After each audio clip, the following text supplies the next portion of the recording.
សាច់ខ្មុំមិនដែរយកចុះពីលើចុងឈើបានស្រួលបួស្អាតល្អអីទេបងប្អូនឲ្យទៅពេលឡើងយកខ្មុំម្ដងដល់ពេលដែលត្រូវកាត់សាច់គឺដឹងតែធ្លាក់ពីលើចុងឈើបែកខ្ទេចខ្ទីអញ្ចឹងហ្មង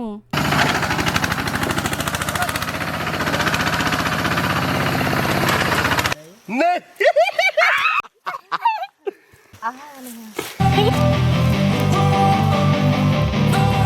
អានេះគេថាប៉ងត្រង់អេតើបងប្អូននេះជ្រាយដូចបងពោះមិនទេអ្នកដើរព្រៃបងប្អូនជាពិសេសអ្នកដើររកខ្មុំនឹងហ្មងកម្រដាក់មកហូបទៅពីផ្ទះណាភាគច្រើនដាក់តបាយម្នាក់មកកញ្ចប់មកដល់ព្រៃគឺស្វែងរកអាហារនៅក្នុងព្រៃញ៉ាំតែម្ដងនេះហាគឺជាអាហារថ្ងៃត្រង់របស់ពួកខ្ញុំ Don't wanna sleep in, cause I got something to prove. I gotta take what I hate and finally make a move. I think of you and all the shit you don't do. Well, I'ma make hella shit. ថ្ងៃនេះខ្ញុំជាមួយនឹងបងប្អូនរបស់ខ្ញុំហ្នឹងគឺកំពុងតែធ្វើដំណើរជិះកយន្តទៅស្វែងរកឃ្មុំនៅក្នុងព្រៃជ្រៅចាំមើលបងប្អូនទាំងអស់គ្នាថាក្នុងមួយថ្ងៃហ្នឹងពួកខ្ញុំរកបានប្រមាណលីត្រតើទាំងអស់គ្នាយេ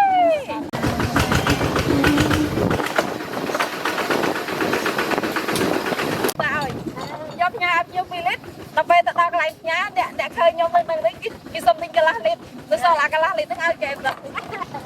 ឥឡូវនេះបងប្អូនពួកខ្ញុំកំពុងតែធ្វើដំណើរចូលព្រៃជ្រៅដោយជិះកោយន្តនៅកន្លែងនេះបងប្អូនទោះបីនៅរដូវប្រាំងក៏ដោយគឺថាទឹកអត់ចេះខាស់ទេទឹកហូរចេញពីដីរ៉ា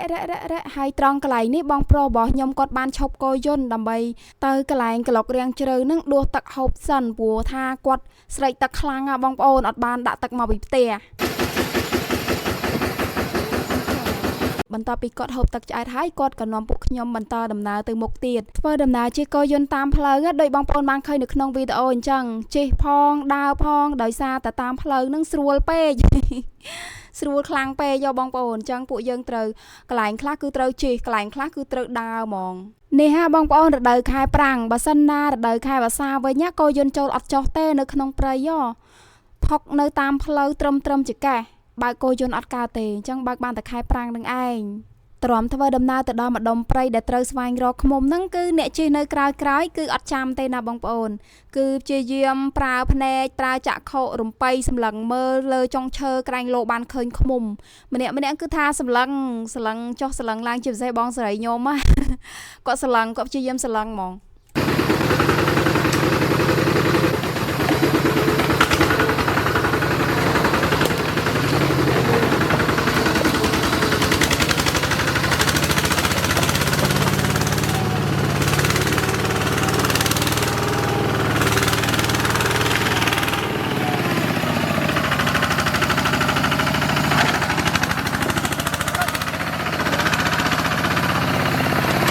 ត្រង់ផ្លូវកន្លែងនេះដោយសារតែផ្លូវរាងចោតខ្លាំងពេកបងខ្ញុំព្យាយាមទប់ច្រែងកោយន្តខ្លាំងមែនតែមិនអាចទៅមុខបានហើយពួកយើងទាំងអស់គ្នាក៏សម្រេចចិត្តនាំគ្នាចុះពីលើកោយន្តទាំងអស់គ្នា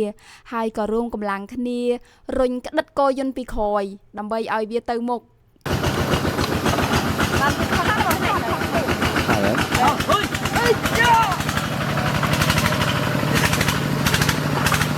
បាក់តាមនេះ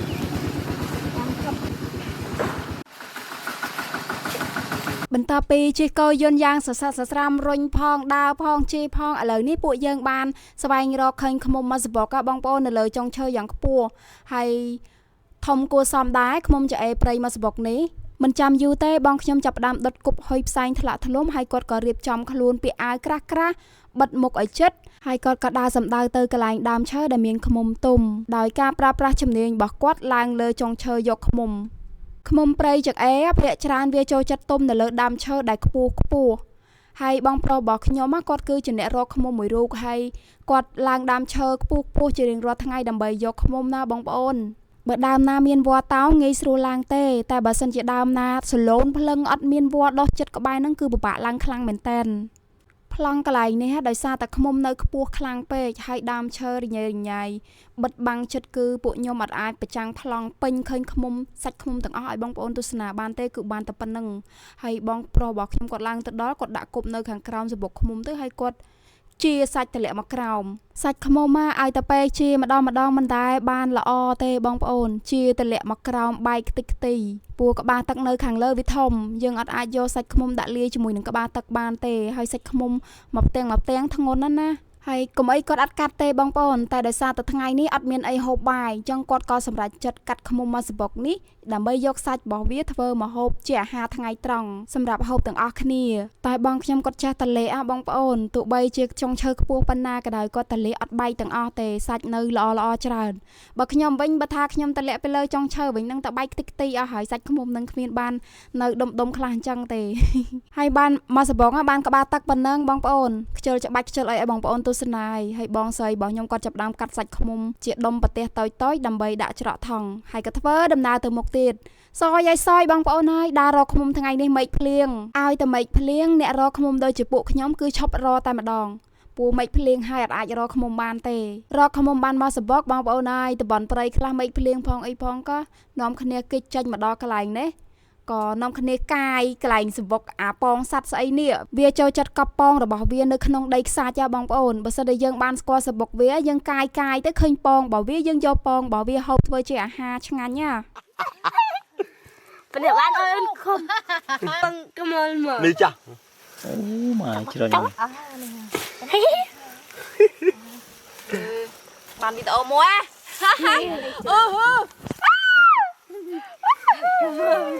ពងវាប៉ុនហ្នឹងហើយបងប្អូនអត់ធំទេទូចប៉ុនមេដៃយើងណាអាហ្នឹងគេថាពងត្រង់អេ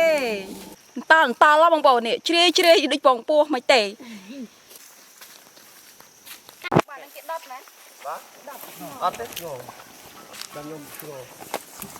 ខែនេះពួកគាត់កំពុងតែចាប់ដើមបង្កាត់ភ្លើងឲ្យបងប្អូនណាប្រមូលបានពីសបុកបងប្អូនកាយចេញពីដីខ្សាច់បានប៉ុណ្ណឹងពងគេទូចសល្អខ្លាំងមែនតែនហើយដើរព្រៃគ្មានចានគ្មានឆ្នាំងទេបងប្អូនហើយកំប៉ុង10កូកាហ្នឹងឆ្នៃយកអាពងសัตว์ហ្នឹងដាក់ចូលក្នុងកំប៉ុងទៅយើងចាក់ទឹកដាក់ជិតក្បែរភ្លើងទៅវាពោះឆ្អិនហើយអានេះវិញការដាក់ទឹកខ្មុំរកខ្មុំមកសបុកមាញ់ហ្នឹងបានទឹកប៉ុណ្ណឹងបងប្អូនហើយពណ៌របស់វាឡើងលឿងល្អខ្លាំងមែនតែនខ្ញុំចាក់យកទឹកវាមួយចំនួនដាក់លាយចូលជាមួយនឹងបរឌីហើយកូរក្លុកជាមួយនឹងទឹកខ្មុំជាមួយនឹងបរឌីធ្វើជាគ្រឿងទេសប្រឡាក់សាច់ខ្មុំហ្មងបងប្អូននៅលើភ្នំចេះហើយចូលព្រៃទៀតគ្មានគ្រឿងទេសដូចបងប្អូនទេ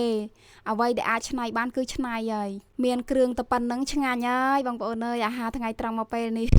ដោយសារតែថ្ងៃត្រង់ហើយបងប្អូនអារឿងក្លៀនបាយនេះក៏ក្លៀនចំណាប់ដែរមានអីហូបនឹងនៅលើភ្នំអញ្ចឹងដាក់អីក៏ឆ្ងាញ់ដែរអ្នកប្រៃគេអាំងសាច់ខ្មុំតែអញ្ចឹងឯងបងប្អូនបើបងប្អូននៅខាងក្រោមអាំងនឹងលឹកចេកអាំងនឹងអីហើយប្រើគ្រឿងទេសក្រហមដាក់លឹកខ្ទឹមដាក់អីគាត់តែគិតក៏ឆ្ងាញ់ដែរតែពួកខ្ញុំនៅលើភ្នំចេះរកគ្រឿងទេសឯណាបានបងប្អូនហើយឆ្នៃតាមការគូសម្បីតែលឹកចេកក៏គ្មានខ្ចប់អាំងផង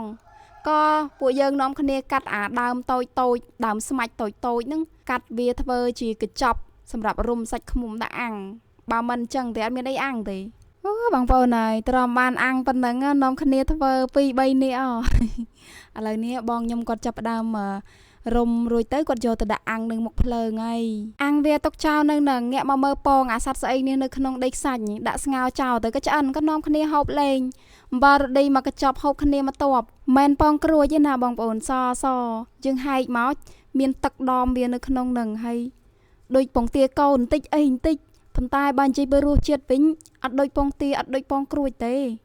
ឆ្ងាញ់វាឆ្ងាញ់លក្ខណៈខុសប្លែកពីពងសัตว์ផ្សេងណាខ្ញុំជឿបើសិនជាបងប្អូនបានហូបហើយដឹងតែញ៉ាបហ្មងតែពងសัตว์ហ្នឹងมันងាយបានហូបទេតើអ្នកស្គាល់សបុកវាបានហូបឆ្ងាញ់ណាស់បងប្អូនអើយដាក់មួយម៉ាត់មកខ្ទិះជាតិពេញមាត់ទ្រាំហូបពងត្រង់អស់ខ្មុំអាំងរបស់យើងឆ្អិនល្មមបងប្អូនអើយនេះគេអាំងលក្ខណៈបែបធម្មជាតិណា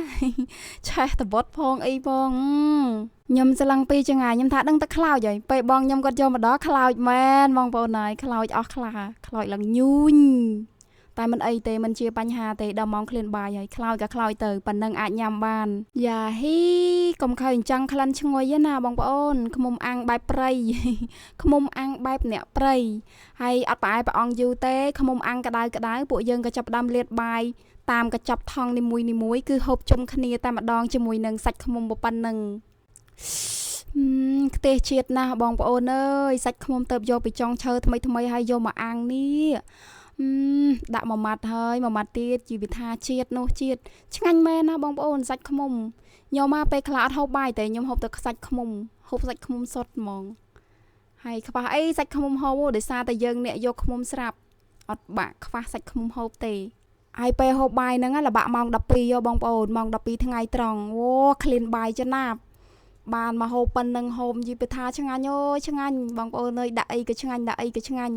អ្នកប្រៃយោបងប្អូនអើយមិនបាច់ចាំបាច់មានមកហូបពោពាសទេបានប៉ុណ្ណឹងក៏បានដែរហូបចង់និយាយថាដូចខ្ញុំនិយាយចឹងដាក់អីក៏ឆ្ងាញ់ដាក់អីក៏ឆ្ងាញ់ពួកដើរព្រៃច្រើនហត់ណារុកព្រៃរុកអីហើយពេលបានហូបបាយអញ្ចឹងឆ្ងាញ់ណាស់អូខេហ្នឹងហើយបងប្អូនទាំងអស់គ្នាវីដេអូរបស់ខ្ញុំគឺមានតែប៉ុណ្្នឹងនោះទេអរគុណដល់បងប្អូនទាំងអស់គ្នាខ្លាំងមែនតែនសម្រាប់ការតាមដានទស្សនាវីដេអូរបស់ខ្ញុំតាំងពីដើមរហូតដល់ចប់នេះឱកាសបុណ្យចូលឆ្នាំខ្មែរនេះខ្ញុំសូមជូនពរឲ្យបងប្អូនទាំងអស់គ្នារកស៊ីទទួលទានមានបានសុខភាពល្អធ្វើដំណើរដើរលេងនៅទីជិតទីឆ្ងាយជួបប្រទះតែសេចក្តីសុខណាអរគុណបងប្អូនជម្រាបលាជួបគ្នានៅវីដេអូក្រោយបាយបាយ Swagger down the street with your